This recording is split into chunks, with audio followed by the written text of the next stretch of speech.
Well, good morning to you. Today is Monday, February 21st, 2022, and you are tuned in to the Reframed Brain podcast where we center brain health and unseen injuries. I am your founder and host and brain health champion, Erica Savage Wilson, and I want to extend to you a very, very pleasant hello and a good morning. If you are new and joining us for the first time, welcome to the Reframed Brain family. I know that you will gain some exceptional and informative pieces of information that will help you as we journey through brain health together. Now, I want to issue just a little disclaimer that I am not a medical practitioner, nor am I a licensed therapist, counselor, psychologist, therapist, none of those things. My expertise is centered in that I sustained a traumatic brain injury while traveling for work in March of 2021. And through ongoing therapies, through active daily healing, I've been able to bring forth information that makes us more focused on why brain health is so very important, because it touches everything in our own environment. So again, I welcome you to the Reframed Brain podcast. If you're watching by YouTube, if you would please hit the like and subscribe button to make sure that this information gets to you promptly, and to also turn on your notifications so you'll know when on the first and third Monday of every month the Reframed Brain podcast drops a new episode. And if you happen to be listening to us through one of your select podcast platforms, whether that's Google Play, Apple, whether that's through Amazon Music and the variety of podcast platforms that the Reframed Brain is available on, I'd like to say a very, very happy Monday to you and welcome to the third episode of the Reframed Brain podcast. So we had the introduction. We've also had ways to create an environment of healing. And this month, February, which is Black History Month, most importantly, it is also the American Heart Association has deemed it Heart Health Month. So we're going to be talking about, and then we had Valentine's Day this month. So we're going to wrap up the month of February talking about the love languages of the brain and the heart. The love languages of the brain and the heart. So you're asking me, so Erica, what do you mean? What are the love languages of the brain and the heart? Well, they both communicate with us, right? They let us know when there's, with the brain, when we experience some things that we're going to talk about in this episode, insomnia, and how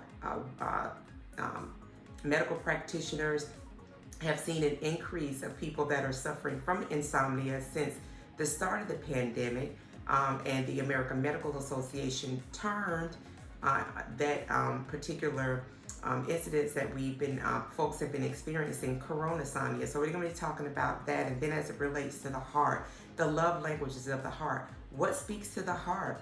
Well, there are a variety of things that speaks to the heart, and much of what speaks to the heart is also what speaks to the brain. So we're going to be talking about the importance of walking. We're going to be talking about the importance of mindfulness. All of these things, the love languages of the brain and the heart. So let's go ahead and get into it. We already just talked about what the American Medical Association termed what what is being now called coronasomnia. I'm going to give you the definition of it. I'm going to read it to you. So coronasomnia is specifically sleep problems related to the pandemic. That's the long short of it. It's a disruption of sleep or increase of sleep problems during the global pandemic, and it's centered around the anxiety, the stress, and for some people, depression that they've been experiencing through the pandemic. You can think about it. There's worrying throughout the day. Did I wash my hands enough times? Do I have the right mask when I'm going out to engage with others or having to go to work? Whatever it is, even if you're in your own house and there's intergenerational people that are within your house, and for some people they've had to wear masks around their house, are they keeping themselves and other people around them safe? There's an abundance of anxiety, worry, and stressors. So the term is coronasomnia. Now, this is not saying that you are specifically suffering from that, but if you've noticed that your sleep pattern has been not the same as it was prior to the pandemic, you may be experiencing coronasomnia. And as a matter of fact, the American Heart Association, the National Heart, Lung, and Blood Institute of National Heart, excuse me, the National Heart, Lung, and Blood Institute of National Health Institutes says that, and this is on the American Heart Association's website, about 50 to 70 million adults do not get enough sleep or have a sleep disorder. So that is, you think about, we've got about 300 million people in here. That's about a quarter if you go to the large part, the 70 million. And on the lower part, you're talking about maybe a sixth of the population. This is the adult population experiencing some type of sleep disruption. The first thing that you always want to do is you want to consult your primary care doctor. One thing that I would say as we continue to discuss love languages of the brain and the heart is that the first of the year, or perhaps it's not the first of the year for you, but think about the first of the month, right? One time throughout the year, have blood work done so that you can find out what is happening in your body, and you get a great a good report, a clean bill of health, so to speak. That's excellent. If there are some things that perhaps you can look and see when you discuss those lab results with your primary care physician, to say, okay, we're seeing something here, we're seeing something, it may be benign or something that is giving us a little bit of pause. Are you exercising? Are you eating well? These are things that you want to pick up on. And then we'll look again in whatever time that physician deems. Get your blood work done one time throughout the year so that you can find out what is happening and be more preventative than responsive to something that we can find out that could be a little bit more advanced in its stage at the time. So number one, making sure that we get blood work done the first of the year, or at least if you think about, okay, it's the first of this month, I haven't had it done in January, February, it's the 1st of March, it's the 1st of April, it's the 1st of September, it's the 1st of November. Getting that blood work done so you will have a report on what is happening within your body. So when we talk about coronasomnia, insomnia, and thinking about love languages of the brain and the heart, one of the love languages of the brain and heart is sleep. So if your sleep has been disrupted due to the pandemic, or perhaps you are a person that suffers with insomnia, let's talk a little bit about sleep and how and why that is a love language of the brain and of the heart. I'm going to read a little bit to you. So sleep is key for the brain because this is when the brain actually cleans. It cleans toxins and waste, and some of those toxins and waste are things that contribute to what I've described as a terrible, awful disease, Alzheimer's disease, right? And so when we get not just sleep, but appropriate sleep, the CDC has deemed that adults between the ages of 18 and 65 need about 7 hours of sleep. 7 to 9 is good, but at least a good 7 hours of sleep. And that different sleep sleep institutes, sleep organizations have said that going to bed for adults in between 10 and 11 o'clock is ideal so that your body can go through the non-REM and get the REM sleep that it so requires. But as we talk about the brain and the heart, going back to what we were just talking about as what sleep does when we get the appropriate sleep or during the appropriate time, it does serve as a way to clean. And we can think of it as this way. When you look at perhaps a room in your home, if that room is not cleaned one day, and then you look at the next day it's not clean, you start to notice a buildup. Well, the same thing happens in our brain. When we don't get the appropriate sleep during the ideal best times for us to sleep, that's waste buildup. And what scientists have also discovered in looking at what sleep does for the brain and the way of cleaning it is that we want this process to happen. It is known as diffusion when the brain does clean itself. fluid, the fluid that cleans the brain tissue, that fluid is known as cerebral spiral fluid, and that system that carries out this actual process is called the glymphatic system. It is mirrored like the lymphatic system, which works the body. Well, what's specific to the brain because of the specific cells that house within the brain. This is called the glymphatic system. So it is actually a cleaning process that our brain absolutely needs.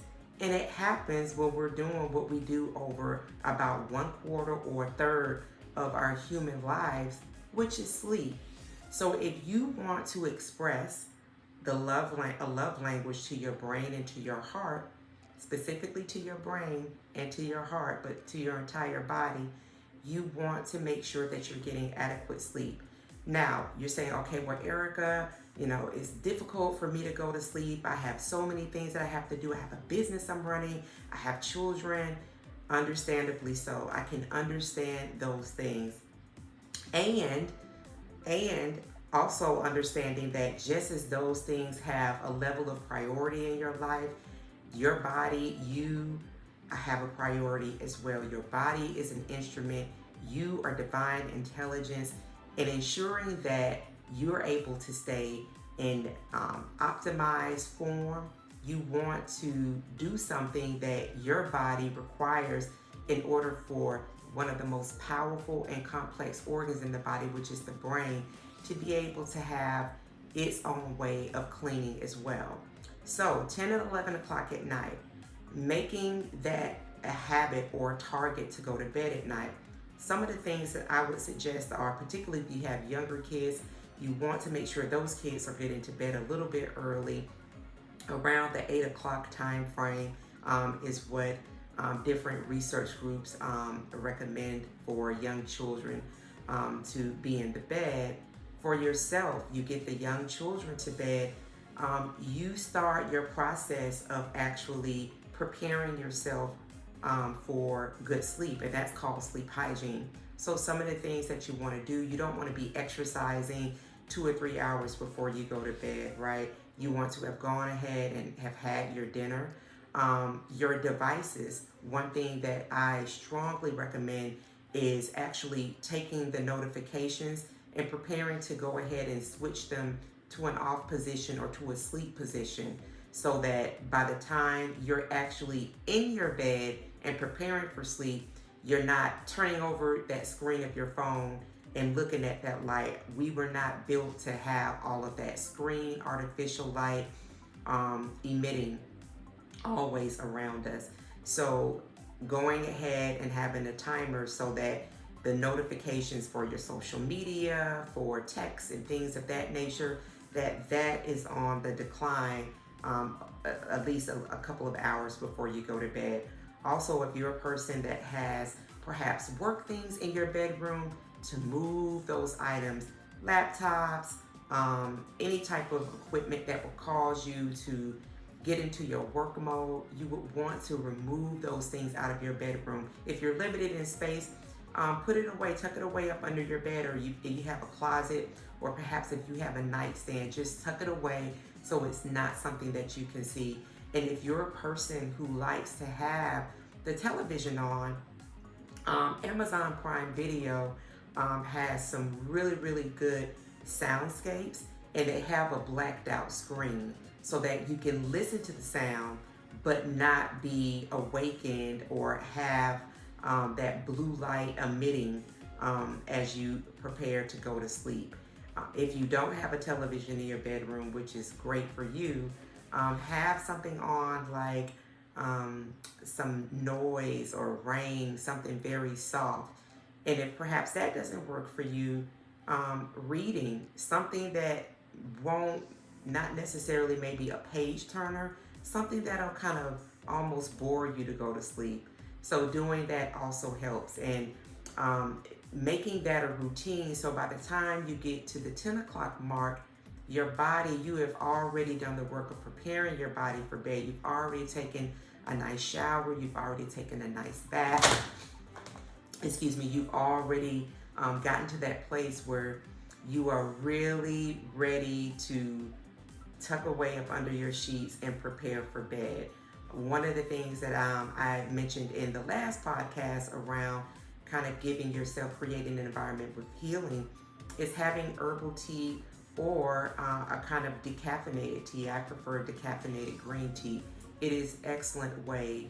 For me, my body understands that when we have that cup of green tea a little bit before bedtime, that we're tuning it in, and it's a nice warm hug to the insides of my body. So if you want to speak a really, really powerful love language to your brain and to your heart as well, sleep. And so now you're saying, okay, well, Erica, how does sleep impact the heart? Well, let's talk about that. The lack of sleep, according to Health Institute, it compromises immunity, which leaves us open to becoming more prone to illness and more prone to infection.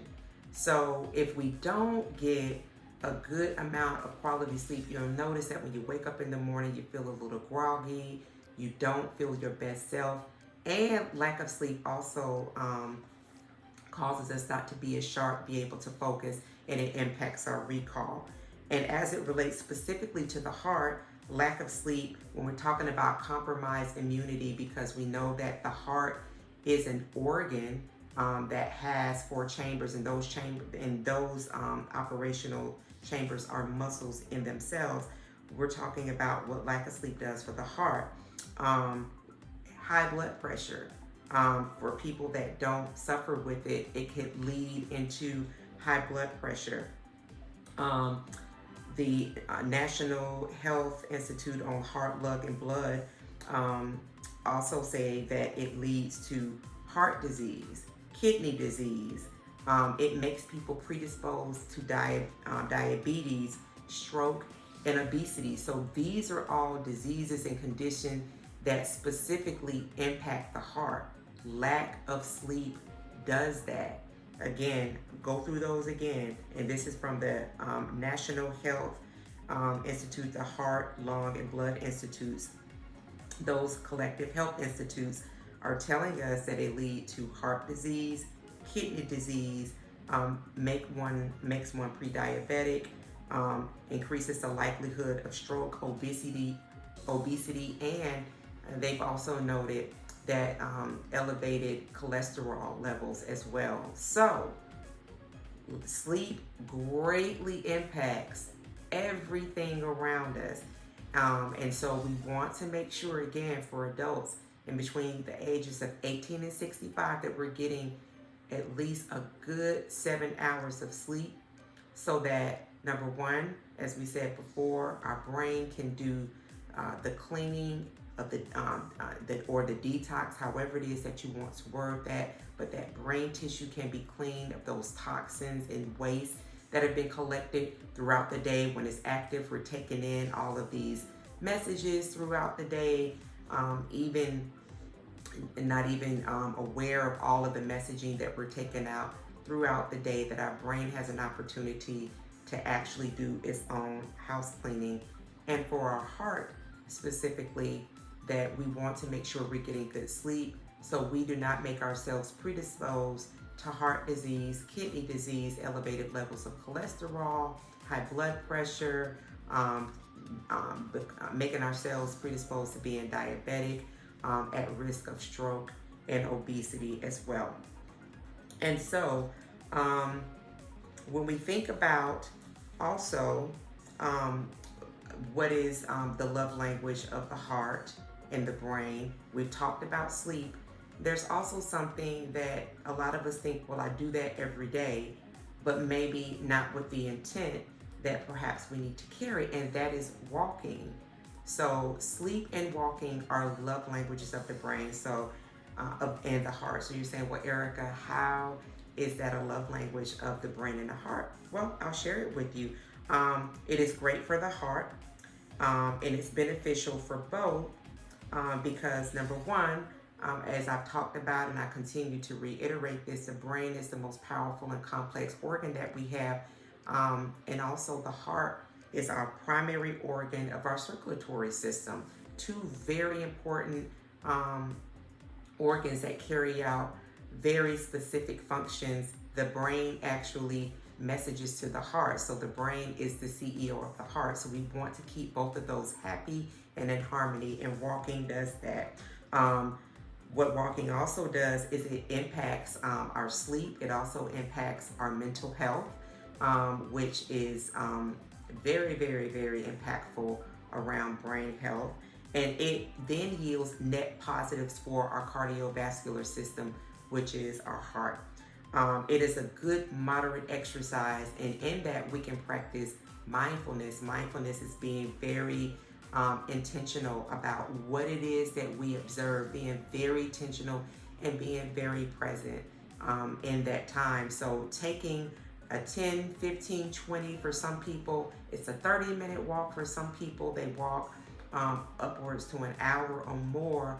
When we are walking, being very present, observing if we live in an area where there's an abundance of trees, where we can hear birds, or if we live in an area where there's traffic, being very present around where you are and the fact that you are walking, that there's something happening that's allowing you to put one foot in front of the other, thinking about that we live on a planet called Earth, so we're literally sitting in the middle of space surrounded by solar system. If the sun is shining, that the sun rises and then it sets. Being very present to notice if there's wind around you, that the wind is blowing, and if there's not, if it's very quiet, just being very present in that quiet and thinking about your breath, how your body inhales, exhales, and it does that even without you pushing a button. That is something that happens. Being very present, walking, that is a wonderful, again, moderate exercise, and it allows you an opportunity to be present. So whether you have on headphones, or whether you choose not to have on headphones and be present, you don't have to be running, even if there are people around you running. A good walk is a really, really excellent way to be engaged in the present. And it is also you observing the love language of your brain and of your heart as well, because walking is good for the heart, and it is also excellent for the brain as well. And then it is a real wonderful way to prevent those aforementioned diseases and conditions that we talked about before. So this is the beauty of love languages. They are your own. So the way that you prepare yourself for sleep, make that something that it is something that you practice at every day. And if you don't get it right a couple of days, or maybe it's 3 days out the week, don't tear yourself down. Forgive yourself very quickly and move into it again the next day. Good sleep health, good sleep hygiene is wonderful for your body. For your body, and if you're a person that perhaps you work at night and that you have to sleep during the day, ensuring that when you do sleep, that you are giving yourself the space and the time to really come down from your workday and to enter into good hours of sleep there as well. So I hope that this has been helpful for you. We have talked about the love languages of the brain and the heart, which are sleep and are walking. And so if that's something that perhaps you have not been in practice of, make it a point that that is something that you are going to begin to do. And one thing that I believe is just wonderful doing is writing things down. Perhaps write down about 3 or 4 things that you want to make sure practice that you're doing. Put it somewhere where you're going to see it every day. For me, I have a couple different places in my home, upstairs and downstairs, that works wonderfully.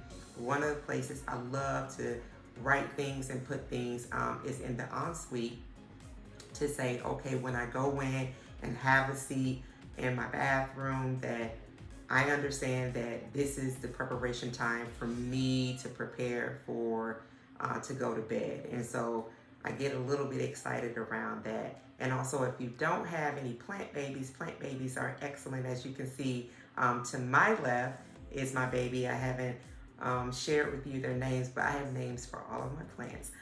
This is Cleopatra, and this is Birdie.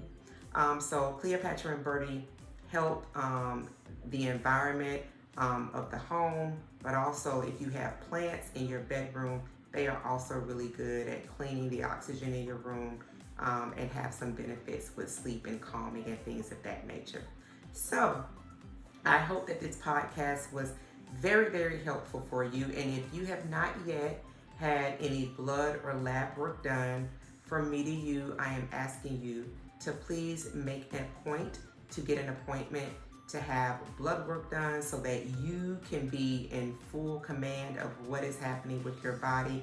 And if there are some things that you can maybe correct with the help of your physician, holistic person, therapist, whoever those medical practitioners are, connect with them.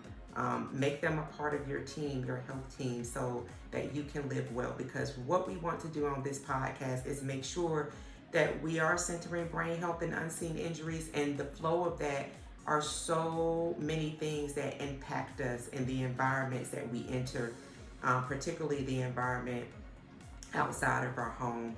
We want to do the most that we can to make sure that we are rallying against the onset of dementia, Alzheimer's, heart disease, kidney disease, all of those chronic diseases that actually chip away at our life. So we want to take charge of that, and this podcast wants to help us do that. So speak a love language to yourself, to your brain, and to your heart. Please incorporate or begin to practice or plan to incorporate at least a good 7 to about 9 hours, but a good 7 at least hours of sleep, so that you can optimize your brain health and your heart health. So I say to you, thank you so much for joining. If this is your first time watching the podcast or listening to the podcast, would love for you to join the community. That's at thereframedbrain.com. You'll get, I don't overload with newsletters. You may get 3 to 4 newsletters a month, but exactly, you'll definitely get 2 a month, but maybe 3 to 4 a month, so you don't get an overload of newsletters. But I want to keep all of us engaged so that we optimize our brain health, that we optimize our lives, and we see that there's a different way that we can live and that we can do that very, very well. Thank you again. Please do like and subscribe if you're watching by YouTube, and share this with a friend so that we can live well and we can live beautifully, one beautiful breath at a time. Okay? Thank you so much for joining today. I am Erica Savage Wilson, your brain health champion, and I will see you the first Monday in March. Be well, everyone.